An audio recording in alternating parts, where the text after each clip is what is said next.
Hi, I'm Steen at Lundtoft. Today I'm working on a Massey Harris steel wheel seat drill.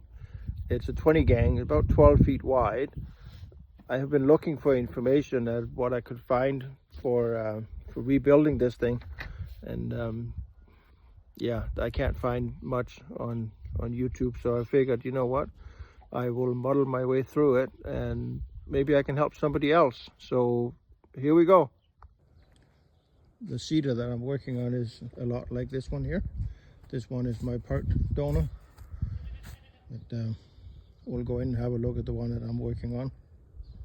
This is the one I'm working on. One of the first things I got going was the gearbox. The drive down here, these couplings, I had to get them repositioned because they weren't allowing the drive to engage, but that is working now.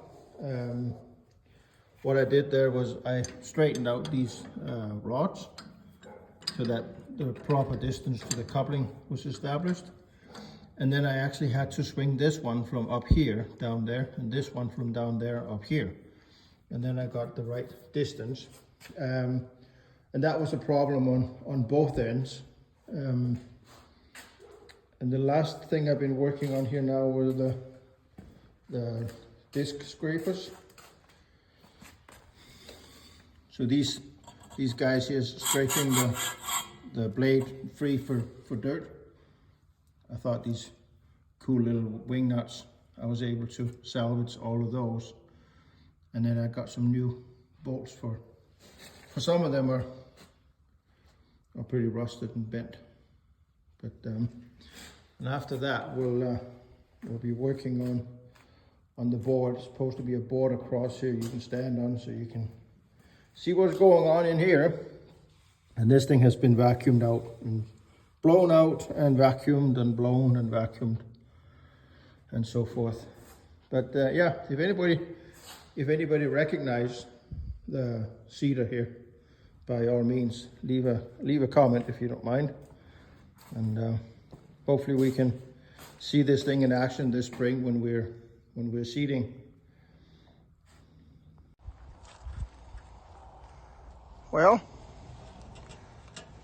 now it's working. This was actually put together backwards. So once I figure that out. Oh, and I should show how it disengages. That's that one. Now she can turn without turning the... Wonderful. I guess I should mention the seating is for hobby alone. It's for a club we call ourselves Strathcona Vintage Tractor Association. We have a little bit of land that we found, so it'll be put to use there. Well, as it is with old rusted steel, it doesn't always come off the way we expect it to.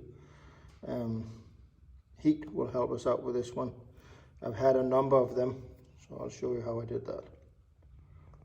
Well, we'll get this going.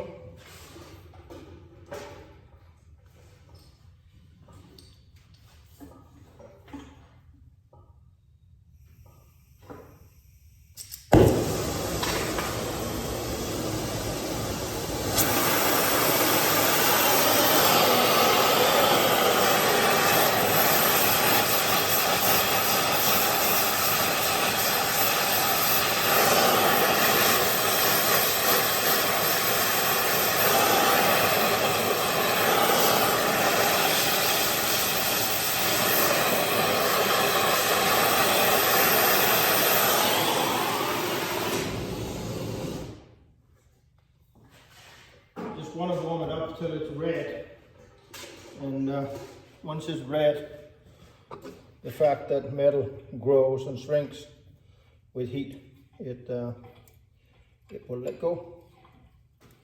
And now all of a sudden I can just turn this right off. I guess I should bring you guys over so you can see what is happening here.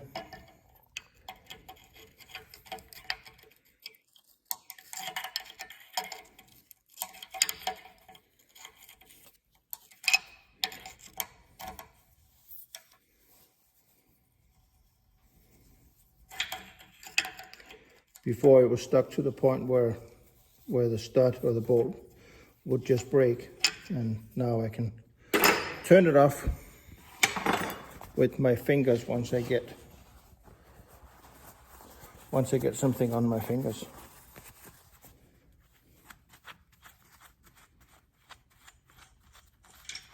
There we go. And then I like to put them down in a little bath of oil. That's it. And so there's the new bolt put in with the old nut that we were able to rescue. There's just a few left to go now. But a lot of these are sitting, they're all seized up and some of them are bent. So, yep, I see that we're missing one over there, so I'll have to go out to the donor and get a replacement out there with the scrapers as well. Some of these scrapers are in rough shape, but most of them I've been able to reuse. And well, one of the other things I was struggling a bit with was these wheels in here. They're sitting on the axle that's turning, which is what brings the grain from the box here into these funnels that feeds it down to the discs. And I'm sure a bunch are going to be yelling at me, telling me what they're actually called. that'll be helpful for sure. But yeah, I got those freed up with lots of WD-40 and knocking on them back and forth, and vacuum and blow out with compressed air. Well, I have finished all of those little scrapers now. I was able to find bolts at Clay and Tire, so now they are all in place.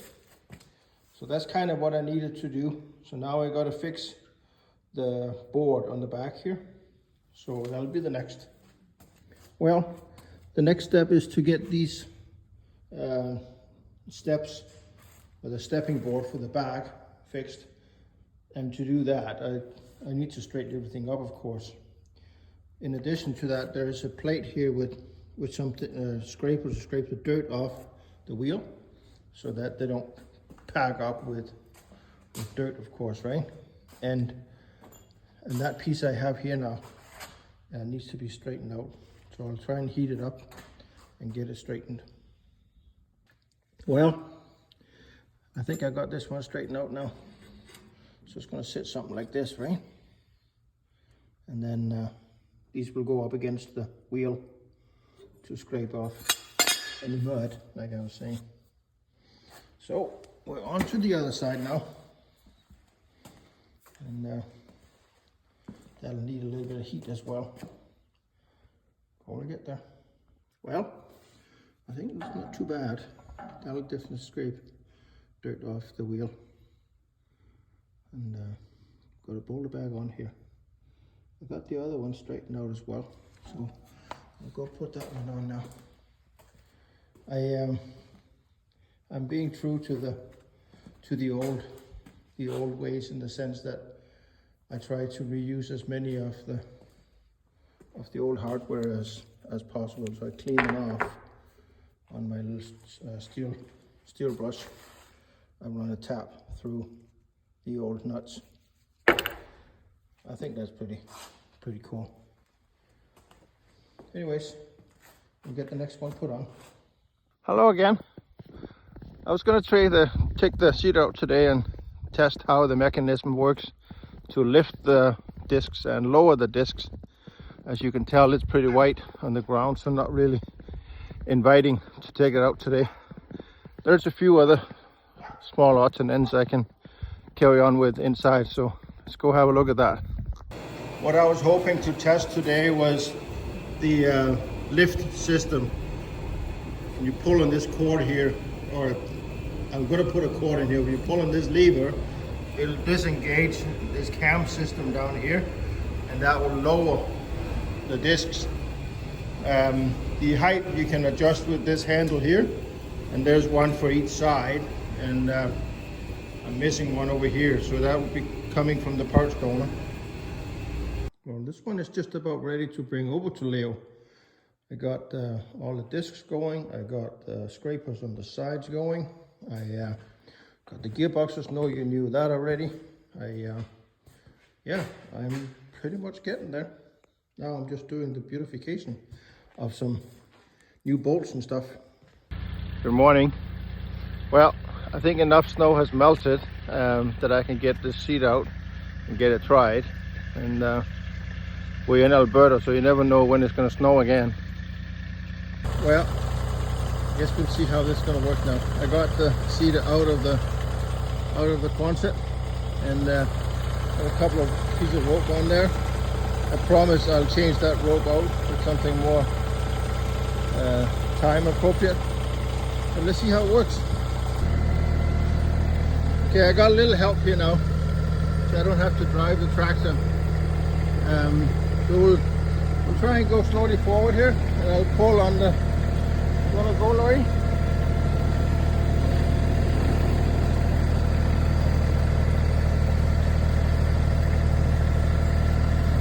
Now you can see the cam is starting to turn.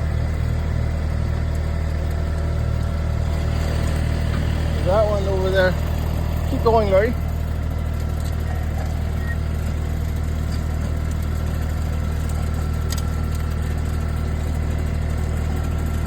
Now that one over there comes over and it locks in place. This one here, can't tell if it came down or not.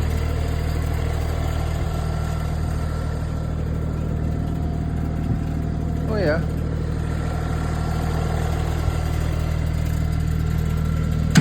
Yeah, it came down.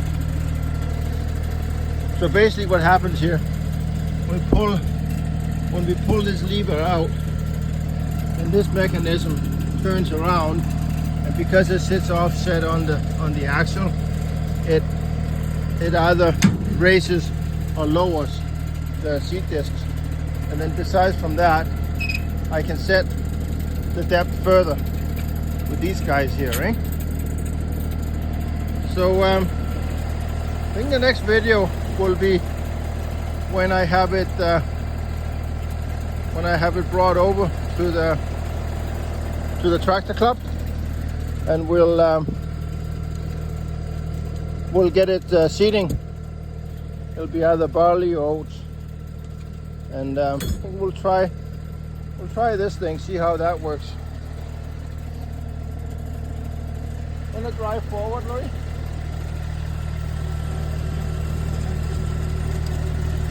So I doubt we can see that turning, because it's meant to count acres, and so that'll take a long time. But let's have a look. It engages with the gear on the hub. Should be okay. Anyways, I'll see you guys when we get it over to the farm.